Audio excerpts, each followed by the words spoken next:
recevons ce soir Clément Gandé, coordinateur agriculture et foresterie à la communauté du Pacifique Sud. Bonsoir. Bonsoir. Alors, vous êtes avec nous depuis le plateau de Nouméa. Merci d'avoir accepté notre invitation. Première question, tout d'abord, quelle est la différence entre l'agroforesterie et l'agroécologie? Alors c'est vrai que ça fait beaucoup de termes qui arrivent. Donc on pourrait essayer de simplifier. Déjà le terme agroécologie qui est apparu il y a quelques années, c'est un peu la contraction de agronomie qui est la science du sol et d'écologie qui est l'étude en fait des réseaux entre les êtres vivants. Et ça permet de résumer c'est quoi l'agroécologie, c'est en fait de voir comment on peut élaborer une agriculture qui, au lieu d'utiliser, comme ça a été montré dans le petit reportage qu'on vient de voir, d'utiliser des engrais de synthèse ou qui viennent de l'extérieur, c'est comment en fait mobiliser la vie du sol, la vie des plantes pour pouvoir faire fonctionner notre champ. Donc c'est ça l'agroécologie. Après, dans l'agroécologie, c'est un peu comme une grande famille où il y a plusieurs déclinaisons. L'agroforesterie, c'en est une. L'agroforesterie, c'est en fait un modèle très poussé d'agroécologie où en fait on va travailler sur ce qu'on appelle différentes strates. C'est-à-dire qu'on va essayer d'exploiter au maximum tout le champ. Donc depuis les plantes qui sont dans ce qu'on appelle les strates basses, ça va être des plantes maraîchères, jusqu'à des arbustes et même jusqu'à des arbres qui vont permettre de produire ce qu'on appelle de la biomasse, c'est-à-dire en fait de la matière organique, des déchets verts qui vont pouvoir nourrir le sol. Comment justement l'agroécologie peut rendre l'agriculture calédonienne plus résiliente face notamment au changement climatique?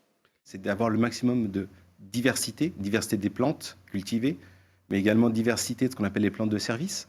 C'est l'exemple aussi qu'on a eu dans le reportage où dans un champ en agroécologie, on n'a pas uniquement des carottes, des aubergines ou des taros, mais on va avoir tout un panel de plantes qui vont être produites ensemble pour diversifier les risques.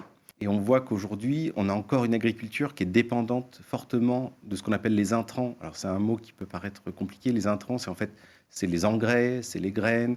Et donc le but aussi de l'agroécologie, c'est d'avoir une agriculture finalement qui soit autonome et qui dépende moins de l'extérieur. Donc d'être capable finalement de produire au champ ou à proximité de la ferme tout ce dont a besoin l'agriculteur pour produire.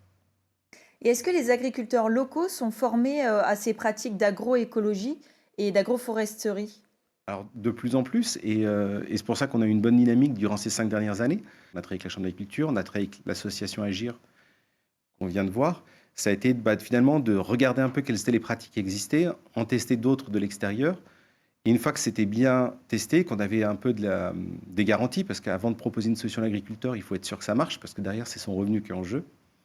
Et donc, en fait, une fois qu'on a testé ça, on a organisé plein de journées techniques, des journées de découverte, des chantiers, puisque souvent, plutôt que regarder des PowerPoint, ce qui intéresse les agriculteurs, c'est de mettre les mains dans la terre. Donc, on a fait énormément de journées, de chantiers de découverte de l'agroforesterie. Alors justement, économiquement, pardon, qu'est-ce que cela changerait pour les agriculteurs qui décideraient d'adopter ces pratiques?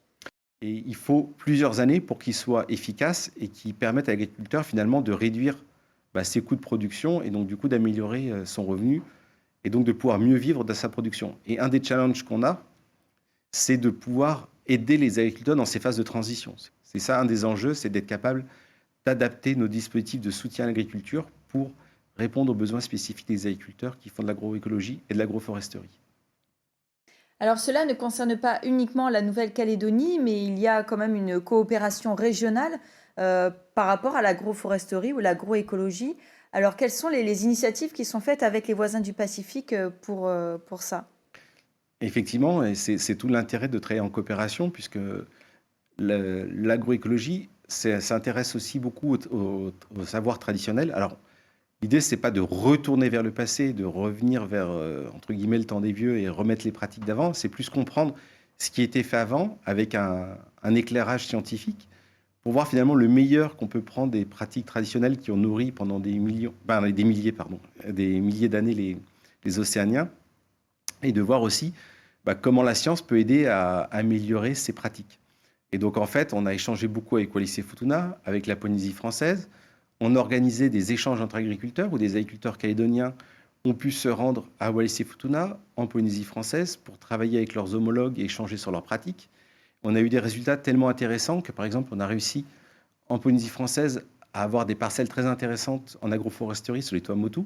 Les Tuamotu, c'est un des endroits les plus difficiles pour faire de l'agriculture. C'est des sols sableux, il y a peu d'eau, il y a une forte évaporation, il y a des embruns salés.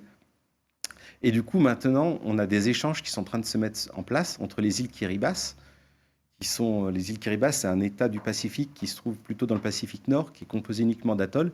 Et maintenant, on a des échanges entre la Polynésie française et les Kiribati pour pouvoir euh, mettre en place ce qui a été mis en Polynésie, le mettre aussi en place sur ces îles des Kiribati. Alors, dernière question, vous allez d'ailleurs vous réunir à Fidji prochainement, c'est bien ça? Voilà, donc au départ, on voulait montrer un peu tout ce qui avait été fait en Calédonie à tous nos amis et collègues du Pacifique, puisqu'on a quand même la chance en Calédonie d'avoir beaucoup d'agriculteurs qui sont impliqués dans ces démarches et on a des résultats qui sont très intéressants, aussi bien en production végétale qu'en production animale. On a de l'agropastoralisme avec notamment des éleveurs qui remettent des arbres dans leur pâturage, donc c'est très intéressant à voir. Malheureusement, comme vous le savez, on ne peut pas l'organiser pour l'instant en Calédonie, donc on a décidé quand même d'avoir ce moment d'échange fort entre tous les agriculteurs du Pacifique qui font de l'agroforesterie. Donc on l'organisera à Fidji fin août, ce qui permettra aux agriculteurs des 3 territoires de pouvoir finalement, comme on arrive à la fin de Protège, de mettre en commun et de tout ce qui a été fait, de leur présenter tous les outils qu'on a produits. Et j'en profite pour inciter vos téléspectateurs qui sont intéressés à se rendre sur le site de Protège, parce qu'on est en train de produire pas mal de guides, notamment le guide des plantes à mettre en agroforesterie, comment gérer la fertilité du sol en produisant ses propres micro-organismes. Et tous ces documents sont disponibles sur notre site Protège et sur le site de la CPS. Donc pour les personnes qui sont intéressées par ces sujets-là, il y a pas mal de ressources qui sont disponibles.